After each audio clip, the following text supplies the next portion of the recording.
Students, आज हम जानेंगे हमारे राष्ट्रीय गीत वंदे मातरम की कहानी। यानी ये वंदे मातरम जो कविता है ये किनके द्वारा लिखी गई, कब लिखी गई और ये महान गीत के शब्द इस कविता के कवि बंकिम चंद्र चटर्जी को कब ये शब्द फूटे, कब ये शब्द सूझे, उसकी ये कहानी है। और हमारी इस कहानी का नाम है आनंद मठ की ललकार। आनंद मठ की ललकार ये बंकिम चंद्र चटर्जी इनके द्वारा लिखा गया एक महान उपन्यास है, प्रसिद्ध उपन्यास है, जिसमें ये वंदे मातरम गीत भी था और हमारे स्वतंत्रता आंदोलन का जो एक जाना माना गीत है जिसने सारी जनता को झकझोर कर रख दिया था, वैसा ये गीत है। बंकिम चंद्र चटर्जी ये बांग्ला साहित्य के महान उपन्यासकार, पत्रकार और कवि थे। तो चलिए ये कहानी हम पढ़ना शुरू करते हैं कि वंदे मातरम ये जो हमारा राष्ट्रीय गीत है इसका जन्म कब हुआ और कैसे हुआ। ठीक है। और इस वंदे मातरम इस राष्ट्रीय गीत के कवि कौन है? बंकिम चंद्र चटर्जी। वंदे मातरम ये गीत आप सभी को पता है, राष्ट्रीय गीत स्वयं रविंद्रनाथ टैगोर जी ने इस गीत को कांग्रेस के अधिवेशन में खुद गा के सुनाया था।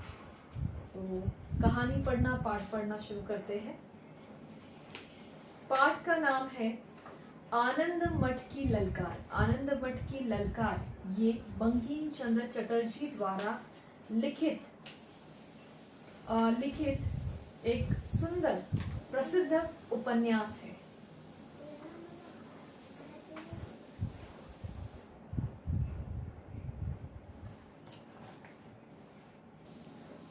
ओके, तो पहले इस कहानी की प्रस्तावना पढ़ते हैं। बंग भूमि की संस्कृति, बंग यानी बंगाल, अभी का पश्चिम बंगाल। बंग भूमि की संस्कृति और इतिहास बंकिम चंद्र चटर्जी की रग रग में बसे थे। तो जो बांग्ला इतिहास है और बांग्ला संस्कृति है वो उनके रग रग में बसी थी। माँ दुर्गा उनकी प्रेरणा थी। जैसे हम सभी जानते हैं बंगाल में दुर्गा माँ की पूजा की जाती है और बहुत बड़ा महोत्सव मनाया जाता है। तो माँ दुर्गा उनकी प्रेरणा थी। उनकी आस्था जब देश प्रेम की भावना से जा मिली, तो ये जो आस्था होती है भगवान पर, माँ दुर्गा पर उनकी जो आस्था थी, श्रद्धा विश्वास था, ये आस्था जब देश प्रेम की भावना से जा मिली तो सहसा ही उन्होंने माँ दुर्गा और भारत माँ की एक रूपता पर गौर किया और फूट पड़ी कविता की अजस्त्र धारा वंदे मातरम के रूप में। तो कविता की अजस्त्र मतलब बहुत बड़ी भयंकर धारा फूट पड़ी और वो गीत था वंदे मातरम। कई वर्षों बाद जब उन्होंने आनंद मठ उपन्यास लिखा तो यह कविता जन जन के बीच पहुंची। तो आनंद मठ नाम का उपन्यास यानी नोवेल उन्होंने लिखा, तो उस नोवेल के जरिए ये कविता लोगों तक पहुंच गई।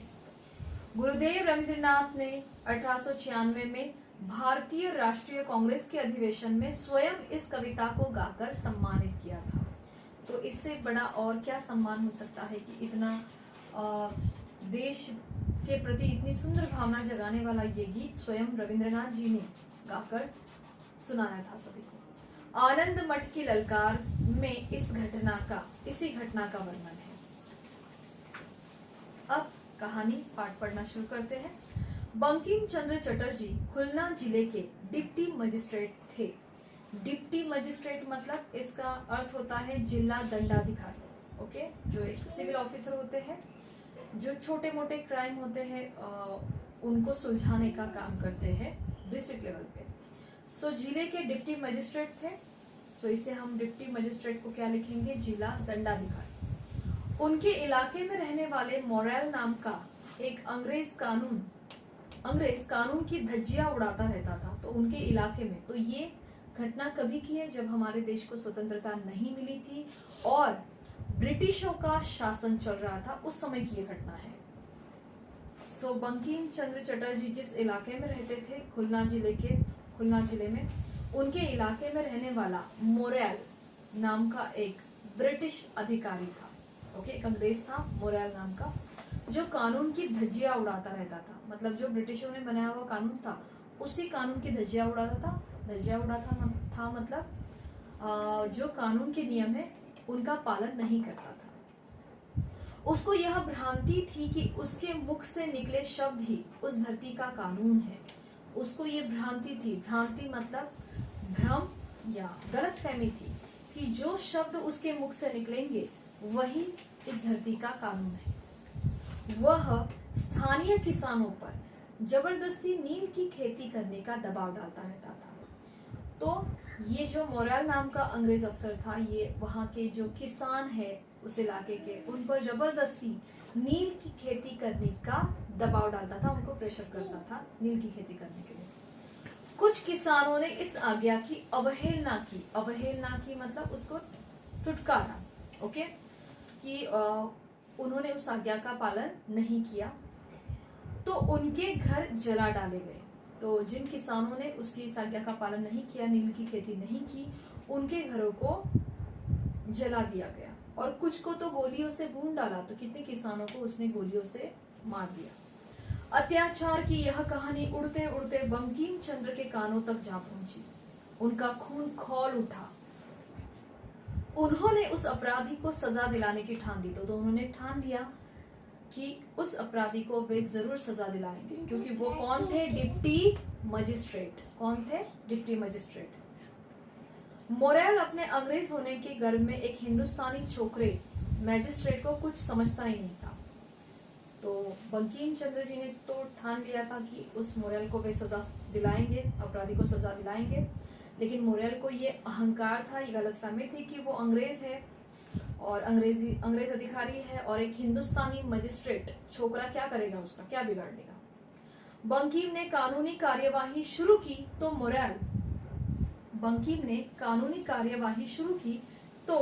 मोरेल ने उन्हें पैसों का लालच दिया। कौन सा लालच दिया? पैसों का। जल्द ही उसका भ्रम टूट गया। उसने पैसों का लालच तो दे दिया, लेकिन उसकी ये जो गलतफहमी थी ये टूट गई। मतलब ये जो भ्रम था उसके मन में ये टूट गया कि वो पैसों का लालच देकर इस मामले से बाहर आ सकता है, इस अपराध से बाहर आ सकता है।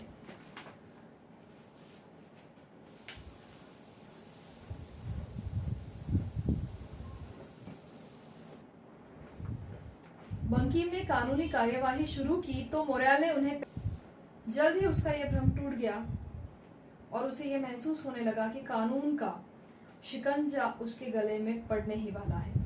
लेकिन ये जो जिला मजिस्ट्रेट हमारे डिप्टी मजिस्ट्रेट बंकिम चंद्र चटर्जी थे, उन्होंने उसके भ्रम को तोड़ दिया और ना ही उसके पास से पैसों का लालच लिया, पैसा लिया उसके पास से। उसके पैसों के लालच में वो बिल्कुल नहीं आए और उन्होंने अपनी जो कानूनी कार्यवाही है बहुत तेजी से करनी शुरू की। और फिर उसे पता चल गया मोरेल को कि कानून का जो ये फंदा है अब उसके गले में पड़ने ही वाला है। वह जेल में घुट घुट कर नहीं मरना चाहता था, इसीलिए अतः जान बचाकर वह वहां से भाग खड़ा हुआ, मतलब वो भाग गया। तदुपरांत वह इस ओर कभी लौट कर नहीं आया। तो वो एक बार भाग गया, उसके बाद वो वापस लौट कर आया ही नहीं।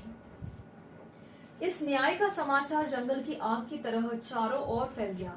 तो ये जो न्याय, मतलब बंकिम चंद्र जी ने जिस प्रकार से उसे सजा दिलाने की ठान ली थी और जिस प्रकार से वो डर के भाग गया, ये जो न्याय था इसका समाचार जंगल की आग की तरह पूरे इलाके में फैल गया, चारों ओर फैल गया। लोगों ने चैन की सांस ली, राहत की सांस ली कि चलो ये अत्याचारी जो अधिकारी था अंग्रेज वो चला गया, भाग गया। बंकिम के एक मित्र ने टिप्पणी की। तो बंकिम जी के एक मित्र ने कहा, वह बदमाश तुमसे बचकर तो भाग गया, पर जंगली जानवरों ने उसे छोड़ दिया होगा, ऐसा नहीं लगता। मतलब तुमसे तो भाग गया, लेकिन जंगल के खूंखार जानवरों से वो बचा होगा, ऐसे मुझे नहीं लगता। बंकिम गंभीर थे। उन्होंने मित्र से पूछा, बता सकते हो मोरेल जैसे आदमी क्यों इतनी हिम्मत दिखाते हैं? ओके, सो बंकिम बहुत गंभीर थे और उन्होंने मित्र से पूछा कि ये मोरेल जैसे अधिकारियों की इतनी हिम्मत क्यों बढ़ जाती है, क्यों इतनी हिम्मत दिखाते हैं? भाई मेरे, भारत पर अंग्रेजों का अधिकार है, यानी हमारे देश पर अंग्रेजों का अधिकार है। वे ही हमारे लिए कानून बनाते हैं और उनमें से खुद कुछ खुद ही उस कानून का उल्लंघन कर डालते और फिर भी साफ बच निकलते हैं। तो वे ही हमारे लिए कानून बनाते हैं और उनमें से कुछ ऑफिसर तो खुद ही कानून का उल्लंघन करते हैं, यानी कानून के नियम तोड़ते हैं और फिर खुद ही बच निकलते हैं। जब तक हम अंग्रेजों के अधिकार से स्वतंत्र नहीं हो जाते, सब कुछ ऐसा ही चलेगा। मतलब जब तक ये ब्रिटिशों का शासन यहाँ से पूरा चला नहीं जाता, तब तक ये ऐसा ही चलेगा। हम भारतीय निचले दर्जे के नागरिक ही बने रहेंगे। हम कैसे बने रहेंगे?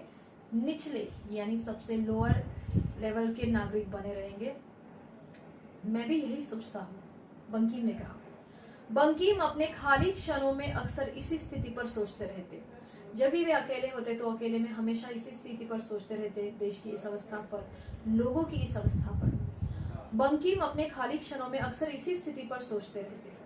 अगर वे नौकरी से त्याग पत्र दे दे तो क्या बात बन सकती है? क्योंकि वो ब्रिटिशों की नौकरी थी, तो वे अक्सर सोचा करते कि अगर वो नौकरी को त्याग दे, ओके, यानी इस्तीफा दे दे, तो क्या वो बात बना सकते हैं? क्या कुछ अच्छा निकलेगा उससे?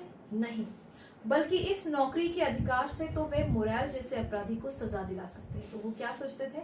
भले नौकरी अंग्रेजों की थी, अंग्रेजी शासन में नौकरी कर रहे थे, लेकिन उसी नौकरी के अधिकार के कारण वे मोरल जैसे अत्याचारी अधिकारियों को सजा दिला सकते थे।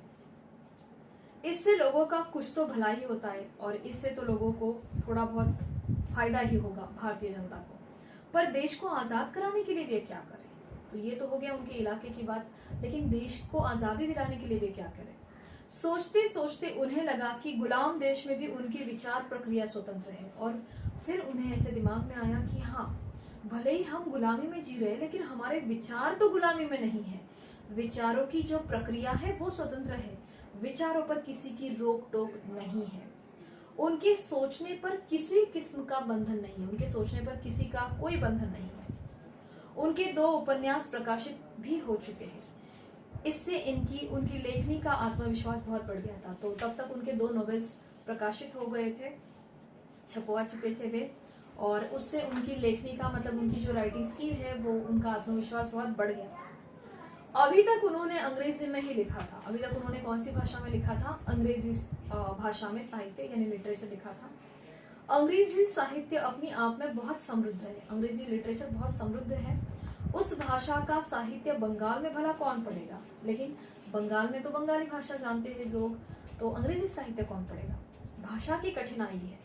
ठीक यही होगा कि वह बंगला में लिखना शुरू कर दे।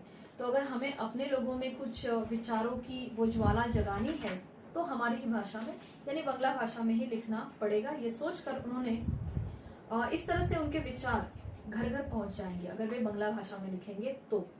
निश्चय करते ही उन्होंने बंगला में लिखने का प्रयास शुरू कर दिया और फिर उन्होंने कोशिश की कि वे बंगला भाषा में लिखना शुरू करें। और शीघ्र ही मतलब जल्द ही उनके विचार और भाषा में तालमेल बैठ गया। मतलब शीघ्र ही वो उसमें भी सफल हो गए और बंगला भाषा में भी बहुत ही सुंदर साहित्य का निर्माण उन्होंने कर दिया। सन 1875 में वे कुछ दिनों की छुट्टी लेकर आए थे। रास्ते में ट्रेन में बैठकर जिम्मेदारियों को पीछे छोड़कर आने से वे एकदम हल्का महसूस करने लगे। तो 1875 के दिनों में वो छुट्टी लेकर अपने घर आए थे, तो ट्रेन में बैठकर रास्ते में अपनी सारी जिम्मेदारी या काम के पीछे छोड़ दी थी, तो एकदम हल्का महसूस करने लगे।